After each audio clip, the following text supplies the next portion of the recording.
welcome to Let's Talk Local, a local music interview podcast.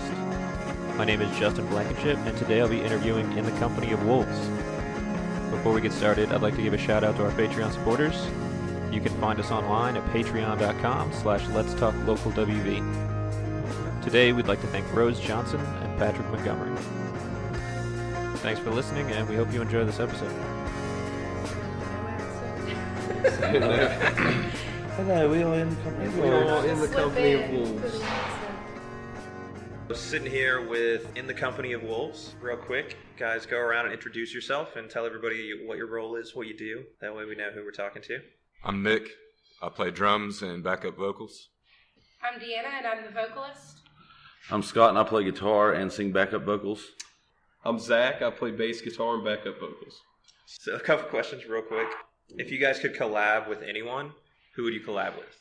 I think right now, personally, if I could collaborate with any musician, even living or dead, Dave Grohl is just such a beast of a songwriter, and he seems to constantly know what he's doing. Yeah. For me, as a guitar player, I'd probably say Flea from Red Hot Chili Peppers. I mean, who doesn't want that guy to be the bass player? Yeah. You know? Bass players want to be that bass player. He's crazy, but he's really good at his job. So, oh, yeah. I would say the likelihood of this ever happening is astronomically way out there. But I think I would love to see the day that In the Company of Wolves shares the stage with Rush. Oh my God. They don't even have to let us play. Yeah, right. We just have to be on the stage. They can just come watch us. We just kind of pull up chairs and Yeah. As long as you were on the same stage. that'd be a sick show. I hear they're quite good. Yeah. Yeah. I've heard of them. They're heard of them. Yeah. There are a lot of musicians that I would enjoy collaborating with. I mean, I've got my heroes, like anybody else. Maynard James Keenan of Tool will forever be my hero, always. But if I had to collaborate with any group of musicians at all, I would choose no one other than these guys right here, because I don't think that anyone knows how to convey the kind of thing that I'm going for better than they do. And when I bring an idea to the table, they know how to make it what my vision is. And that's just completely irreplaceable. That is a beautiful, adorable answer.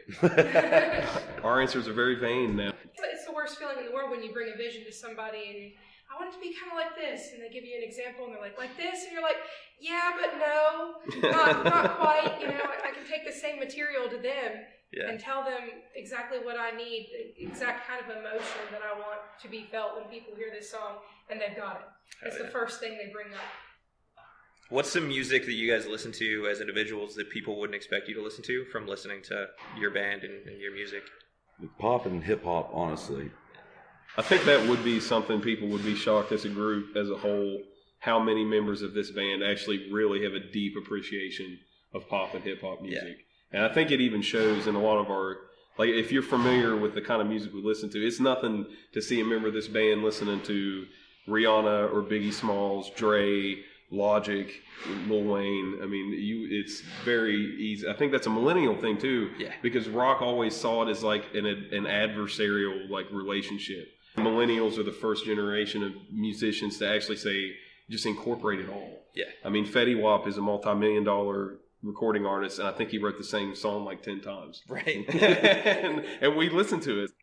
The majority of audience members would never guess that there's pretty much a hip-hop group sitting at the table right now. Yeah, man. Yeah. I mean, that's what I tell people all the time, especially with hip-hop, is you always got to reach out and find a vision and inspiration from other genres of music in order to be more creative and more. Exactly. That's the thing. We all have such a vast array of music that we listen to. I mean, it's nothing but a thing. You know, I'm going down the road, I'll listen to Janis Joplin, and the next second it's Aretha Franklin, or you know, it'll go to Tori Amos or... Yeah, I mean, I really think that'd be the most hidden one. It's tough because as a musician, you want to be a music snob a little bit when you start perfecting your craft and deciding who influences you. But then, like you said, you have a light bulb moment eventually where you realize there's not a single genre that you can't find gold in. Yeah. And if you just choose the gold of your own opinion every time. So, I mean, really, we could all be listening to a country, you know, band for an hour, followed by a folk group, a funk band. I listened to Earth, Wind and Fire on the way here. Scott was playing Highly Suspect, and when we got to the apartment we were meeting up at, we were listening to Tool. Yeah. So there's no way to predict what's going to happen. There's an ocean. That healthy balance. Exactly. I mean, like he said, sometimes you get in that snobby kind of way, but then you're like, you're not writing these songs for yourself. Why would you? That's why you would be playing in your bedroom to nobody if you wrote the songs for yourself. You're writing from other people. Yeah. They have to connect to them. It doesn't matter how we feel about them. Which is that's a big part of our writing process too. Is if we have in the past had songs that we really enjoy, and it's not what they need. You're not from getting the this response. band. Yeah. It's not before you even play it to a show. This is a good song. It's not us. it's not what they need from us. Well, you have to find your universal truths. If you can make as many statements of universal truth that you can, more and more people are going to relate to it. You need something that everybody can relate to, no matter where they come from or what they're about as a person or how different they are from you. If you can get along on that one statement that is a universal truth, that's what binds people together. I think that's what music is ultimately supposed to be about, binding people together. For sure. And getting them to agree on something and enjoy it, and enjoy the whole experience of it together. That's the And goal. and then that band represents that mindset to its fans, who could be night and day personality differences in that crowd. You could go to a Tool concert and see hippies, metalheads, and hipsters. It's not going to be shocking. And they all seem to mean the same thing to their audience. So I think that is a big In the Company of Wolves point that we try to get across with our music, is that every band has a job to do. And if you can just relate what your audience needs from you, you can be that group. I feel like we ourselves are a good example, perfect example of how music and having a like mind about music can bring the most of unlikely people together. At one point in time, we were all at the same high school together, never hung out, never had anything in common. Like, there's literally no other reason that the four of us would have come together and spent so much time together other than music itself. Yep. It's random. It is. It's awesome. So, what was the last record that you guys put out? That's a great story. So, when this band was formed about 7 years ago, 6-7 years ago, we hit the ground hard. We were playing over 100 shows a year. I think our first year we clocked in right around 80-some shows, and then our second year we almost doubled that. 2-3 times a weekend, every weekend. Nice. We didn't know what the hell we were doing, but we did it a lot. We just knew we loved playing. Yeah, it's always been a live band. Yeah, everybody hears us. Everybody will like us. So we cut a couple EPs and pushed them, and we've been fortunate with business. We're really passionate about local Charleston businesses, so we've got some sponsorships there, like Mountain Auto Towing and Recovery is one that's been a big help financially for us. But we never had a full-length album. It was always something that we knew we would have when it felt right. After a couple years of that schedule, and it would happen to any band, we broke up.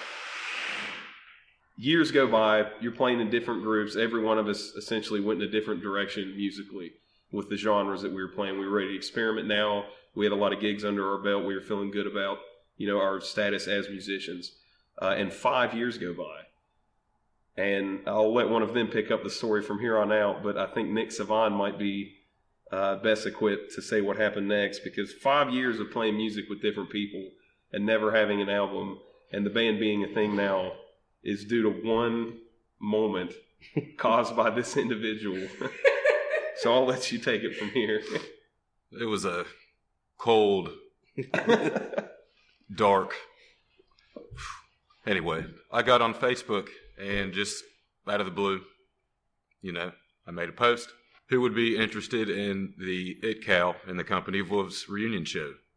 I think that was the biggest post I've had ever. It blew By up. the way, he didn't discuss this with No. any of us. None of us were, no. There might have been alcohol involved. That show ended up having over 150 people came through the door that night to stay at the Blue Parrot. It was the Parrot, right? Yeah, and we lost it after that. We thought, okay, of course, we have to do this. So this is our first, very long story to answer that question, but this is our very first full-length album that we've ever put out. Yeah. Thank God, because we're finally ready. Yeah. You guys did some EPs and stuff, but this is the first full length.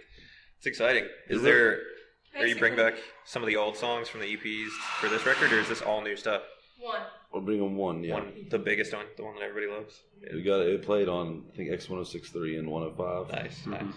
But it's funny because how everything just comes full circle. Nick was the one to get this band together the first time, and happened to be the one that got this band together the second time. I mean, he definitely triggered it into action. Yeah. But in reality, what's really to cool about it is it was really our following that brought us back together.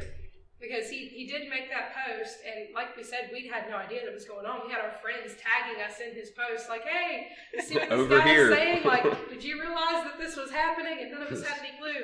And I even remember, sitting there with Zach a couple times and being like, yeah, I don't think it's ever going to get back together. I don't think it's ever going to happen again. Both of us being like, yeah, no, I don't think so.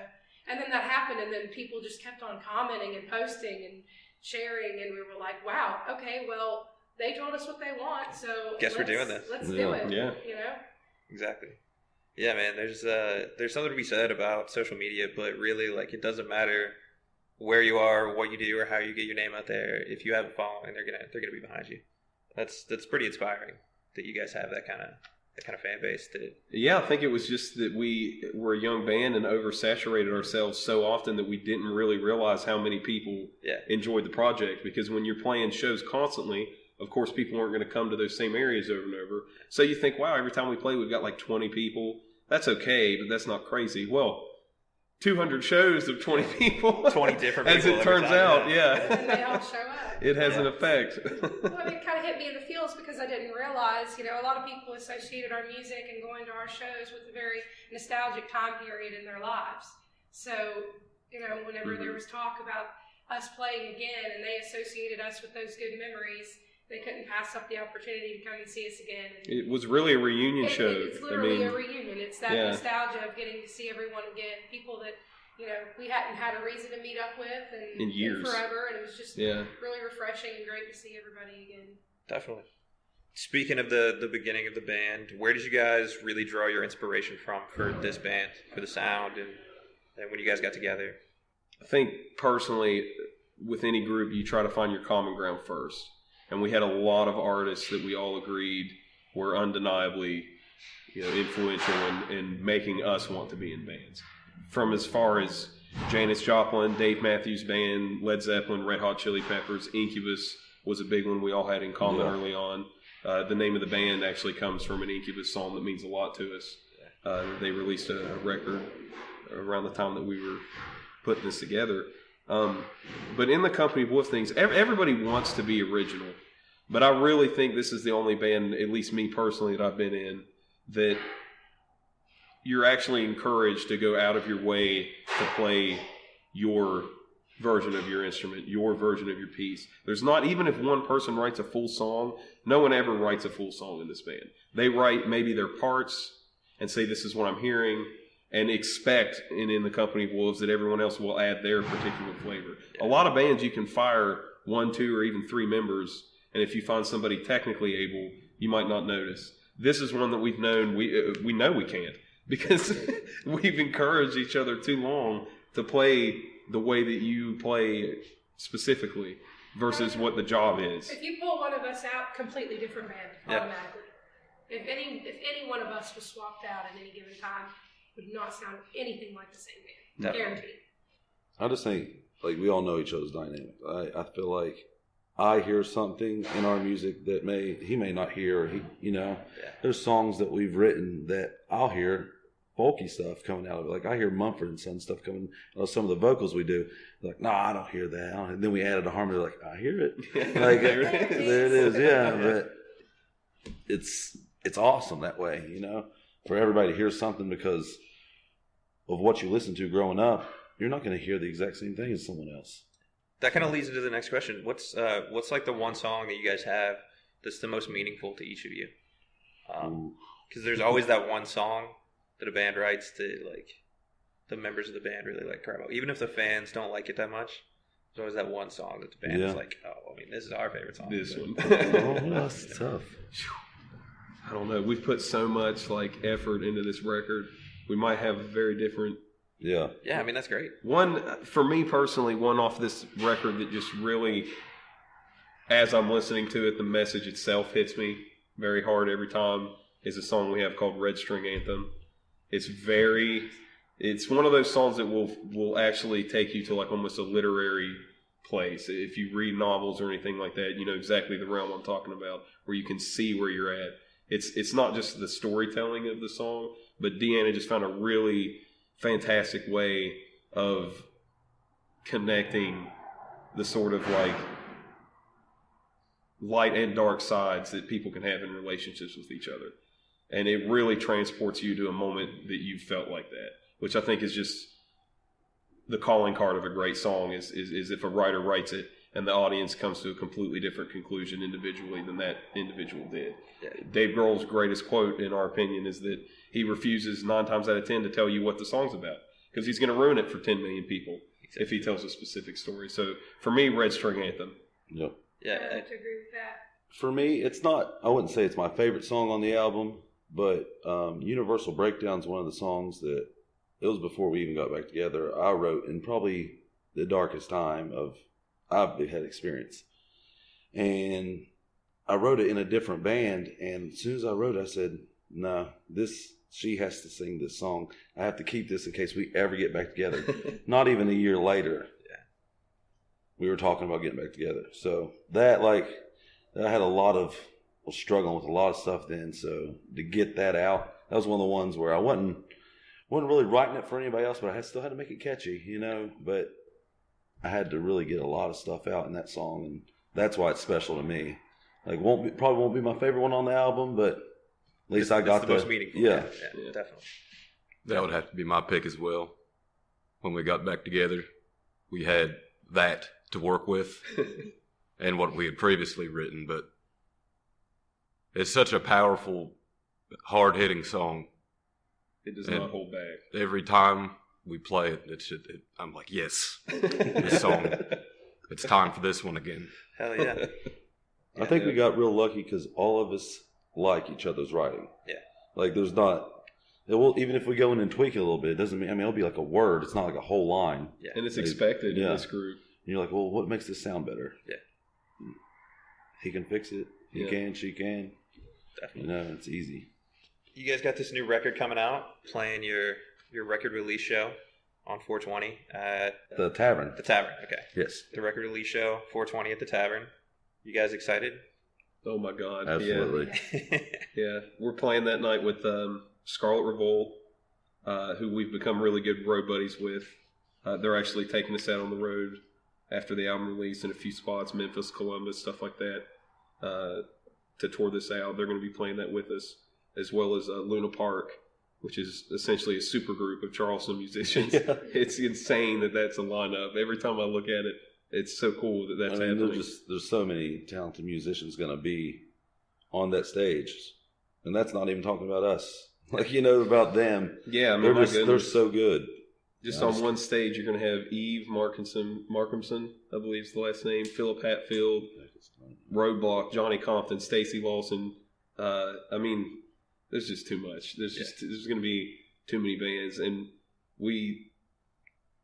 honestly, live shows are our favorite drugs. Every band has the stereotype of partying or anything like that, but we will be lit all day on a show day just by the fact that we're going. And it's never had to be a conversation in this group to perform or do certain moves or choreograph anything. It's very natural. We all have the 90s kid mentality of if you don't go ape shit on stage, what is the point of playing the show? They didn't come here to listen. If you don't, they came here to see a performance. So you guys are gonna do a little tour after the record's released? Yep. We as soon as I think we finished up our last day in the studio today, just editing, mixing, and stuff, and it should be done really soon. And then after that, it's going to everybody. And we already have some places booked. We're looking everywhere. Anywhere out of state, we'll be going. We've got a lot coming up in the fall. We're teaming up with Scarlet Revolt to hit some of their favorite spots around the East Coast. They've been a big help with us. They really believe in us, and we have the same kind of mutual feeling with their career. So it's been a really nice business relationship for us both when you genuinely like each other's groups. And we have to give a shout out to the guy who's been working his tail off, Randy Krauser. Oh, absolutely. What he's done with this record, I've never seen someone accept the challenge of making an album in 3 months with 11 songs and essentially only working on weekends to do that with us. He's working, and we're there on weekends. Yeah. He's working overtime. He's been Constantly. He'll send us constant mixes, like new mixes, always. That's what you want. You want to be able to listen to your stuff all the time, listen to the changes, and he's doing a great job. He's a hell of a producer too, which for a guy who's never seen anything from this band, our biggest concern was, will the live energy we have at shows that we're known for from people who know us be able to be translated to a record? And the guy has never seen us before and immediately picked up on what we're doing. So if you're listening to this interview and your band's looking for a studio, you need to hunt down Randy Krauser, because the guy's just next level. He genuinely wants to make local bands sound like they're signing with a major label to get a record out. What are your guys' favorite things about playing shows? Like, you guys just said, like, that's it's one of your favorite things is getting up there and playing. But, like, what's specifically one of your favorite things about getting on stage? And Well, for me, it's like whenever you get on stage and there's people staring back at you, like waiting. That's almost the worst part, but the best part at the same time. You're like, they're waiting for you to do something. I thought you were just gonna be like, "That's amazing." And I was like, No, it's classic. not. No, No, because you hook up all your stuff and then you turn around and you're like, and they're just standing there waiting. okay, Okay. yeah, but So, once it gets going and you see like someone's face light up. You see him going from just standing there holding a beer to like bouncing around. Yeah, even if I get the dude in the corner that doesn't even really want to be there because his girlfriend brought him To just, like, As long turn as his just, head. like, just turn your head, look at me for just a second. Like I just all want, it takes. yeah, it's really just that bringing joy to other people, or at least thinking you do. It's so cool to be up there and just see the reaction that what we did. I mean, we've had pits at our shows, crowd surfing. The first time it happened, like, is this kid really crowd surfing right now? that was this all ages venue. crazy. Yeah. It was amazing. Some a girl got her nose broken in the pit. Yeah. It's like Every pit ever. It was at an Got all her nose players broken. theater. Like, Oh, in really? an old church, a We were girl got her young. nose broken. I think to Nick's point too, for us, because we've all played in different bands, completely different genres, like from metal to funk to country to almost jam band, like it's all happened collectively. And for us, we have a very natural chemistry, so it's always made sense that everybody wants to start off a show with a bang, but I think most bands they're too aware of the live audience, and maybe it takes 2 or 3 songs for them to really get comfortable. For us, my favorite thing about playing shows is that immediately we demand a reaction from the audience, and we're blessed enough to have enough of a following to where if 100 people show up to a show and 40 or 50 of them are already diehard fans, crowd mentality is going to set in. And that is our biggest strength, I think, for us and why we like shows so much, because we know in the back of our minds there's already going to be in the company of Wolf fans there who are just excited to see this show, because we do everything we can to mix up the set lists, the way we're going to present the songs. We are one of the few bands I've seen, honestly, I'm going to brag on us a little bit, that actually has a really good back and forth with an audience during conversation parts of the show. A lot of times that's so awkward to speak to an audience, but we've just found a way to communicate effectively, I think, with the people that are in the crowd, so it makes our shows just fireworks the entire time until it's over. And we're all, dripping wet with sweat, so obviously we're doing something up there. So I think often people almost kind of create a barrier between musicians and the crowd. And I don't think that it should ever be like that. Everyone's always going to have more fun when there's an interaction. Like, I enjoy going to a show and watching a show, but I enjoy it even more whenever I get to interact with the musicians. You're involved. And that's what we like to do. We like to interact with the people who have come to watch us. Yeah, I mean, if they weren't there, it wouldn't be fun for us. Yeah. The crowd is actually part of the show. Yeah, they are. Yeah. And for some reason, I don't know why, and all of us have played in bands, it's hard as hell to get people to stand right in front of that stage your whole show. Yeah. But if you make it fun enough, They're not going that's the anywhere. funnest place to be, right there. Yeah. You don't have to say Well, anything, everybody just needs to be there. Yeah. All right. Individually, what's your guys' favorite moment ever that's happened, like, as a band at a show? Or worst, that turned out being hilarious and a good story. It's going to sound cliche, but I think, and this might be everybody's, but when the reunion show happened 5 years after your band's never played, there's almost 200 people in the Blue Parrot, and we stepped out on stage. Hurl Brickbat, phenomenal group, had just killed it with their new album that came out at the time. And, of course, we felt like the main event in a way because it was our reunion show.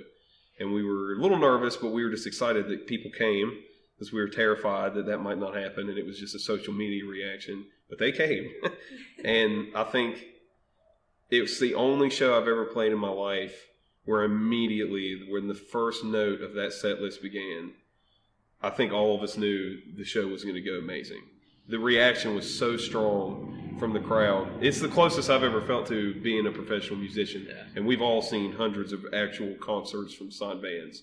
And you know that feeling when they come out and people are screaming immediately. And that's how it felt. It did. Well, that's the thing. Even though we were at the Blue Parrot playing to 150, 200 people, it felt like we were in an arena filled with thousands of people.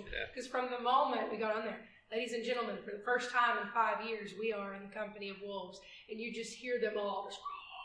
Yeah. It was amazing.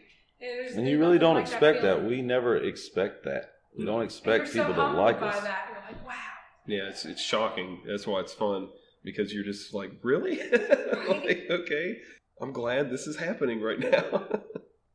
I think for me, it was our first real show ever. When we weren't really even that good. Yeah. But it was actually Cadall Players Theater, and Wood Boys Music put on a show. Brad Wood and Don Wood, they put on a show there, which they did that all the time, which that was awesome. But I think we had even said that we had played shows, but we didn't, just because we wanted to play a show. Oh, So we played before. Yeah, we don't got worry on about the last second, and I just remember being up there and there was nobody up front. And when we started playing, it's like in the middle of our first song, people started walking up. They were just that's curious, a powerful like, feeling. who are these people? And that doesn't sound bad, you know what I mean? Yeah. And I remember that they even had their arms crossed, but their heads were bobbing. So They were still there. That's all I needed. It's working. And that was just finally, it's like, okay, I'm gonna like doing this, you know. And there is some people out there that don't get that in the very first show, or 2 shows, or 3 shows. We know we're lucky. Yeah, absolutely. For sure. Does anybody have any different moments? It's hard to top those two, but I think everyone can agree. I'll never forget the weekend we spent in Weston at the Moonstruck Battle of the Bands. That was an experience. It was an experience. Oh, wow. We all got to camp out in the mountains, wake up, go do the show. But it was a lot happened there. All of us were Also hungover, met- sick. Met a lot of cool people too that we still. Yeah, a lot of great people Yep. there. Definitely. They also probably should not have let us come, but we were the new band, so we did good at the show and then promoted anarchy anywhere we could throughout the campsite. We met a lot of really cool people. I think we met Shane from Beggars Clan, 542. 542. Yeah, 542. Spent pretty much the whole weekend with. Had no idea who they were.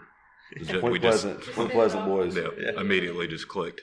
Hell of musicians. Great band. Nice. And then we got to get scared in the middle of the night. Because, you go around, you always invite everybody to your shows and everything. Some of them, they're going to be there, and some of them you're like, yeah, they're probably not going to make it out. There's an older gentleman that, we knew, a family friend. And in the middle of the night, we start hearing something stirring outside, and there's headlights, and we're all getting really uncomfortable. And he did show up, but showed up in the middle of the night. Scared the daylights. Full-blown serial killer like, status. Who's this guy? That's What's hilarious. he doing walking around? And you're on the farm that's behind the asylum. Yeah. So everybody's just a little bit creeped out anyway. Yeah. It's such an intimidating building. Terrifying. Well, they said there was camping, so we're like, okay, so you just go down this dirt road that keeps going behind the asylum into the woods, which sounds like a great idea. And We were pretty far out we there. were pretty far out there, and we had about 4 tents. A lot of people came with us. It was real fun.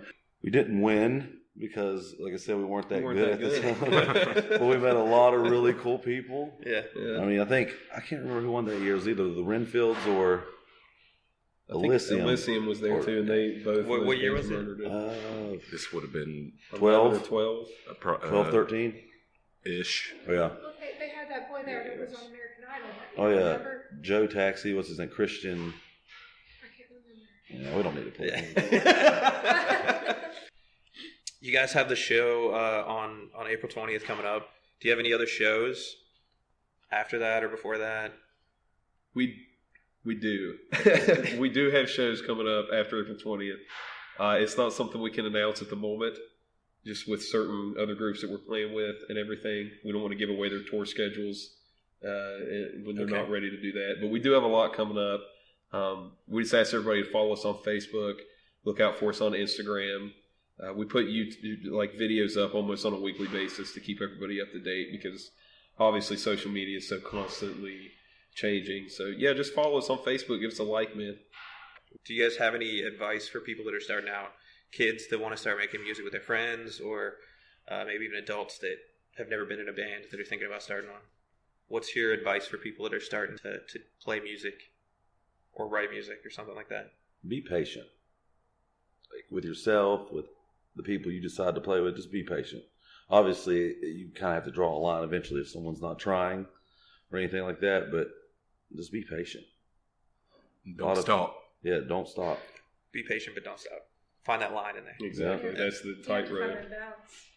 My advice would just be to never stop going out to shows to find out where your group belongs. I feel like so many, especially in West Virginia, so many bands play to venues that they go to shows at and they've never looked at it from the point of view of an audience member. Know your crowd. I guess that's what I'm trying to say. Actually find out who likes your music when you play places and book the venues accordingly. So many times I'll see a jam band play a metal club or a metal band play a jam band club, and they're both just so upset about what happened. But do your research, find your audience and go to them.